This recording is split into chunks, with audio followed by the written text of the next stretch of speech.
কামাই করে কামাই তো আমার ভাই কোথায়? আপনি আমার ভাইকে এনে দেন। আমার ভাই ছাড়া আমাদের দুনিয়াতে কেউ না। সুপ্রিয় দর্শক মন্ডলী, আসসালামু আলাইকুম। ব্লগার মাই ইউটিউব চ্যানেলে আপনাদের সবাইকে জানাই স্বাগত। ভিডিওটা শুরু করব তার আগে আপনাদেরকে ছোট্ট একটা প্রশ্ন করব। গতকালকে মিরপুরে একটা ঘটনা ঘটছে।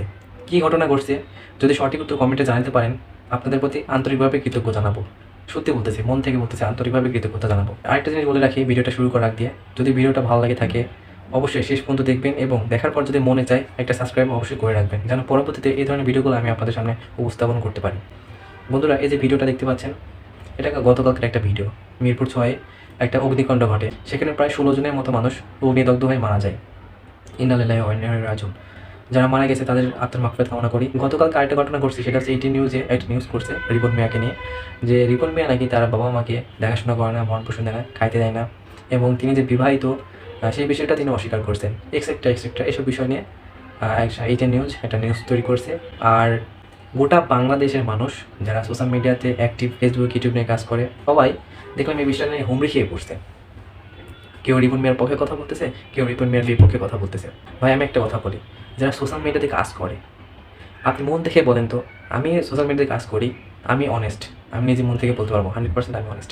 এখন আমি বললেই কি আপনারা বিশ্বাস করবেন? রিপন মিয়া থেকে শুরু করে অন্যান্য যে কন্টেন্ট ক্রিয়েটররা যারা আছে, তারা তাদের দৈনন্দিন জীবনগুলো যেগুলো আমাদের মাঝে তুলে ধরে, তার সবটুকু কি সত্যি, তার সবগুলো কি বিশ্বাসযোগ্য? আমরা অনেকেই বিশ্বাস করিনি। আর একটা কথা বলি, এই যে আমরা দেখি যে এখন চারপাশে মানবতার ফিরিয়ে আনার অভাব নেই। 10 টাকা, 5 টাকা, 20 টাকা, 500 টাকা, 1000 টাকা, 10,000 টাকা, 20,000 টাকা, 50,000 টাকা পর্যন্ত একজন মানুষ আরেকজনকে দান করতেছে, সাহায্য করতেছে। আমি খারাপভাবে কিছু বলতেছি না, আমি খারাপ মাইন্ডেও নিচ্ছি না, আপনারা দয়া করে আমার ভিডিওটা খারাপভাবে নেবেন না। আমাদের ইসলাম কি বলে যে তুমি এমনভাবে দান করো যেন তোমার ডান হাতে দান করলে বাঁ হাত যেন না বুঝতে পারে। এখন আপনারা বলতে পারেন যে ভাই তাদের তো উপকার হচ্ছে, তাদের তো 10,000 20,000 টাকা তারা পাচ্ছে, তাদের উপকার হচ্ছে।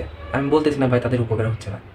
অনেক মানুষ আছে, 100%-এর মধ্যে 90% মানুষ, তাদের কথা বাদ দিলাম, 10% মানুষ যারা আছে তারা কিন্তু সত্যি মন থেকে, তাদের ভিডিও আমি দেখি, বিশেষ করে ফ্রি মোশন, ড্রিম বাইকার, আমরা মানুষ, এই যেরকম ধরনের যারা আছে তাদের ভিডিওগুলো আমিও দেখি, তাদেরকে সাপোর্ট করি। কিন্তু বর্তমানে যে যে হিউম্যানিটি বিজনেস, এটা যে আসলে মানুষকে দান করতেছে, কজন মন থেকে করতেছে সেটা কিন্তু আপনারা ভালো জানেন। এখন এত পেছার ব্যাপারে মন কথায় আসি যে আমরা যে সোশ্যাল মিডিয়া যেগুলো দেখি সেগুলো কি আসলে সব কিছু সত্যি দেখি? রিপন মিয়ার পারিবারিক বিষয়গুলো নিয়ে মানুষ এখন অনেক বেশি লাফালাফি করতেছে, সোশ্যাল মিডিয়াতে যারা কাজ করে। আমরা এর আগে দেখলাম কি যে মিজান ভাইয়ের ভাতের হোটেল নিয়ে বেশ কিছুদিন ধরে এই জিনিসটা চললো, সোশ্যাল মিডিয়াতে একদম ট্রেন্ডিংয়ে চললো। তারপরে কেক কাপাদের যে ভিডিওগুলো আসলো, কেক কাপা যারা ভিডিও করতো, পাবলিক প্লেসে যারা ফুটপাতে বসে যারা কেক বিক্রি করতো, তাদের ভিডিও দেখলাম কয়েকদিন খুব ট্রেন্ডিংয়ে চললো। এখন আবার শুরু হয়েছে রিপন মিয়ার ব্যক্তিগত জীবনগুলো নিয়ে। রিপন মিয়া হাউমাউ করে তার মাকে জড়াতে কান্না করতেছে, বলতেছে যে আমি কি তোমাদের দেখি না, তোমাদেরকে খাইতে দিই না, তোমাদেরকে পড়তে দিই না। এখন কান্না করতেছে, একটা জিনিস খেয়াল করে দেখবেন, আপনারা যারা রিপন মিয়ার ভক্ত আছেন অবশ্যই নেগেটিভলি নেবেন না। রিপন মিয়ার চোখ দেখে কোনো পানি পড়তেছিল, একটু ভালো করে খেয়াল করে দেখবেন।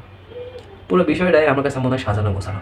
এখন যারা এই যে এই বিষয়গুলো নিয়ে মাখামাখি করতেছেন, ঘাটাঘাটি করতেছেন, এই বিষয়টা নিয়ে আসলে ঘাটাঘাটি করে আপনাদের লাভ হবে কি? আপনারা ভিডিও তৈরি করেন সোশ্যাল মিডিয়াতে, আপনার ভিডিও রিচ পাবে, অনেক মানুষ দেখবে, আপনাদের কিছু টাকা পয়সা ইনকাম হবে।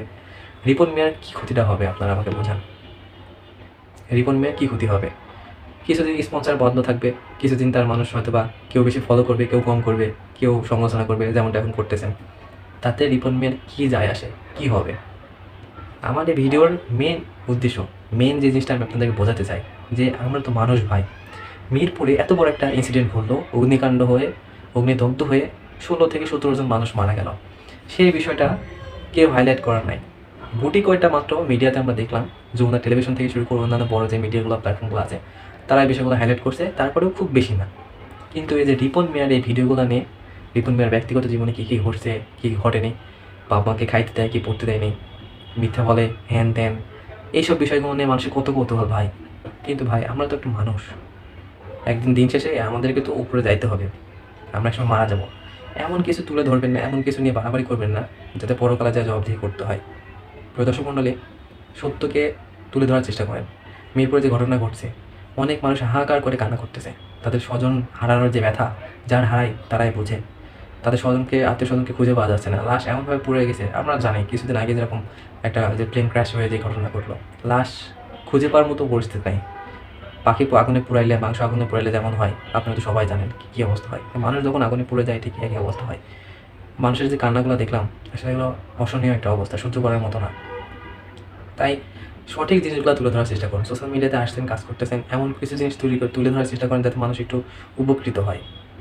রিপন মিয়ার ব্যক্তিগত জীবনগুলো তুলে ধরতেছেন। রিপন মিয়া আজ আছে, কালও থাকবে, ভবিষ্যতে থাকবে। কারণ একটা মানুষকে যত সমালোচনা করা যায় তার আরও বেড়ে যায়, মানে হাইপ বেড়ে যায়। সে আস্তে আস্তে এখন ধরুন 1 পয়েন্ট কত মিলিয়ন জন ফলোয়ার আরও বাড়বে। তার কী হবে? কিছু আসবে না। এদিন পর সবগুলো সব কিছু মানুষ ভুলে যাবে। সুতরাং যদি ভিডিওটা ভালো লাগে, ভিডিওটার উদ্দেশ্যগুলো যদি বুঝে থাকেন, অবশ্যই লাইক, কমেন্ট করবেন, সাবস্ক্রাইব করবেন এবং ভালো থাকবেন। আসসালামু আলাইকুম।